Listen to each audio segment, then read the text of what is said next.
talk about sublimation on wood. So I don't know if you've checked out HTS's site, but they do offer sublimation blanks on their website now. But for some of us who were trying to find other ways or other products to sublimate on, and you have projects that are laying around, you want to do something new with them, there is a way that you can sublimate on plain wood products by using laminating pouches. And so in order to do this, what we'll want to do is get yourself some laminating pouches, and these are great because what you'll want to do is split them in half. They come in a bifold type setup, and you're going to cut out the section that you need for the project that you have. Obviously you'll take this out of its plastic, and I'll show you an example. I went ahead and cut one of these out, and as you can see, I still have the rest of the sheet or the pocket here that you would use. Normally you would slide something inside of and then close it and heat press it inside of to keep it protected. But in this case, we're going to cut out our piece, and we're going to cut it a little bit bigger than our project. And what we're going to do is take this over to our heat press, and we're going to press this down. Once we press this for about 60 seconds at about 385 degrees, what we're going to do from there is we're going to take our transfer, and we're going to place that transfer on top of our project, and then we're going to repress that. So while my heat press is warming up, what I want to do is go through some of the adhesive vinyl that I have from HTS. I have so many colors to choose from. We'll go ahead and, as you can see now, we're going to have a project piece that's going to fit and to be a little bit wider and bigger. But first we need to press this with the sheet inside down, the right side down, I guess is how you would say it. You can get your Teflon sheet. I am going to rip off a piece of, excuse me, parchment paper. I usually have these pre-ripped apart, but this time I did not. I get these from the Dollar Tree. You can get them from the grocery store, anywhere, order them in bulk on Amazon. We want to press this down at, I have 385, my press is at 389 right now, for 60 seconds, and apply a good medium pressure to this. Okay, so now we're going to go ahead and release this. Or we're gonna let it cool down. You could use your cooling block a little bit if you want. It is a hot surface. And again, it's gonna stick to this bottom piece. It looks like a little bit is coming up from here.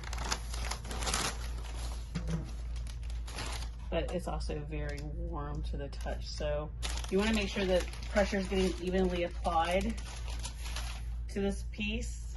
If not, you're gonna have a little pop-up. Also make sure that when you're doing this, that the wooden surface that you're using is dry. It doesn't have any moisture buildup into it. You might have to go through a drying process, maybe through the oven or under your press for a little bit, but you always wanna make sure that it's dry and not a wet wooded piece. So our piece is on here, and what we're gonna wanna do is, it's still warm, so bear with me. We're gonna trim off these edges, and then we'll come back and apply our design.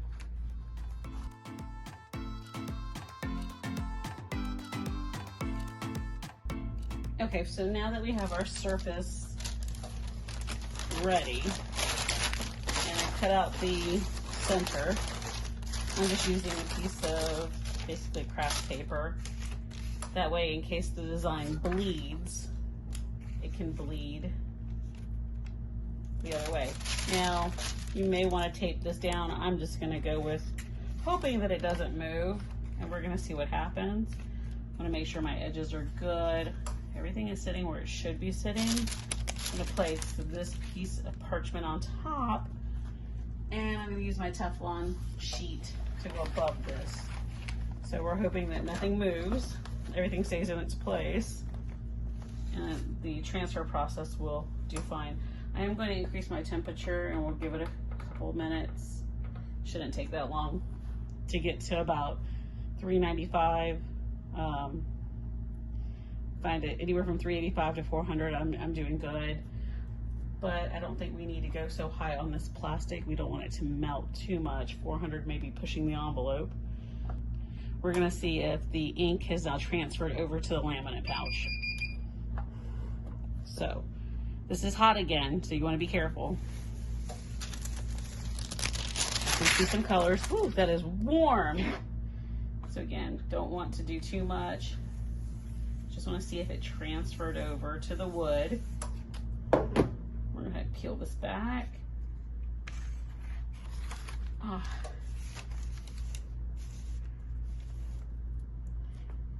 don't know if you can see it. There we go. We have a little bit of ghosting on the bottom, but I think it adds character. I mean, I could try to lay this back on top of here and hope that I get it perfect. Thankfully, there's a nice little heart that's in the way that can help me guide where this is. If I wanted to repress this, we just want to make sure next time that we're getting even pressure across the way. That looks like what part of the issue might have been, on one area not getting as much pressure as the other. So add a little more color to the bottom. I think I'm going to leave it the way it is. It kind of makes it fun. It looks like it was done on purpose. And what we can do is add our wording to the bottom. And I'm going to use some HTS Adhesive Vinyl for that. So I decided to use This Is Us to go on the bottom of our frame. Remember to change your settings to vinyl. I don't know if, well, adhesive. I don't know if you, like I, use a lot of HTV and you just don't want to accidentally mirror this. So we're going to get this cut and ready for transfer. So we're going to go ahead and weed the design really quick. It won't take long.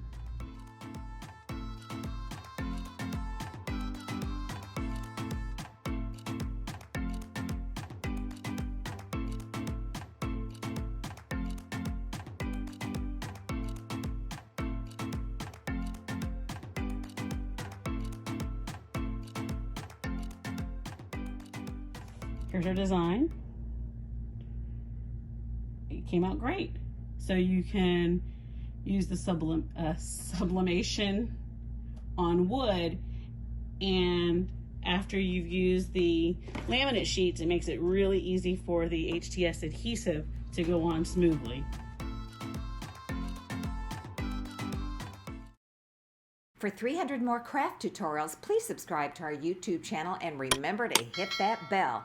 Thanks, everyone.